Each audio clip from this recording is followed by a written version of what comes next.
अपि चेदसि पापेभ्यः सर्वेभ्यः पापकृत्तमः सर्वं ज्ञानप्लवेनैव वृजिनं संतरिष्यसि। तो तुम भी ज्ञान की नौका में बैठकर पाप के सागर को पार कर जाओ। ये समझ लो पार्थ कि जैसे अग्नि सब कुछ जलाकर भस्म कर देती है, वैसे ही ज्ञान की अग्नि कर्म फल की इच्छा, फल की प्राप्ति न होने पर आने वाले क्रोध और उस क्रोध के सहारे आगे बढ़ने वाले मोह को जलाकर भस्म कर देती है।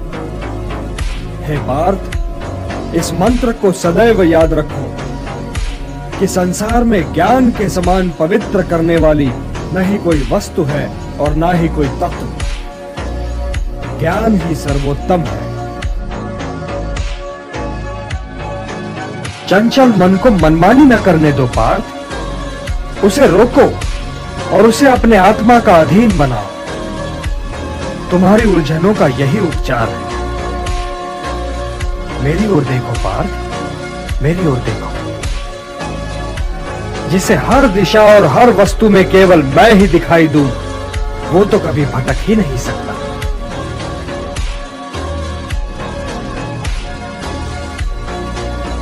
जो मुझे नहीं भूलता पार्थ, मैं भी उसे नहीं भूलता।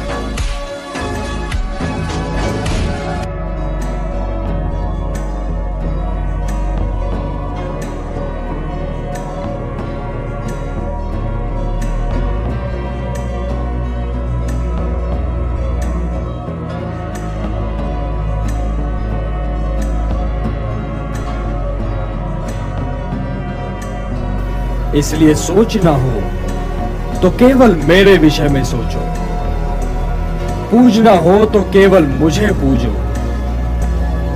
अपने आप को मुझे अर्पण कर दो सर्वश्रेष्ठ धर्मधार। मेरी शरण में आ जाओ, मैं तुम्हें पाप रहित कर दूंगा। मन मना भव मद्भक्तो मद्याजी माम नमस्कुरु मामे वैश्यसि सत्यम ते प्रतिजाने प्रियोसि। मुझी में मन लगाओ पार्थ, मेरे भक्त हो जाओ और मुझे नमस्कार करो।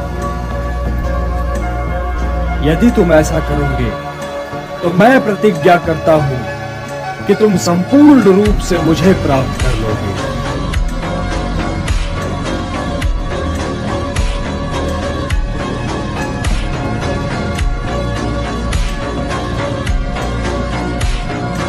मैं प्राणियों के हृदय में स्थित आत्मा हूं।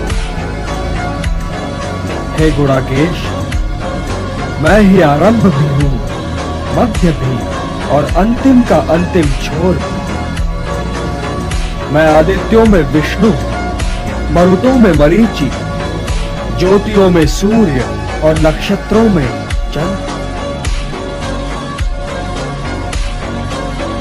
हे पार्थ, इस मंत्र को सदैव याद रखो कि संसार में ज्ञान के समान पवित्र करने वाली न ही कोई वस्तु है और न ही कोई तत्व। हे प्रिय, हे भक्त, मैं ही कर्म, योग, भक्ति और ज्ञान का चरम बिंदु और परम लक्ष्य। इसलिए योगी की भांति निष्काम कर्म करो। चिंता न करो, चिंता न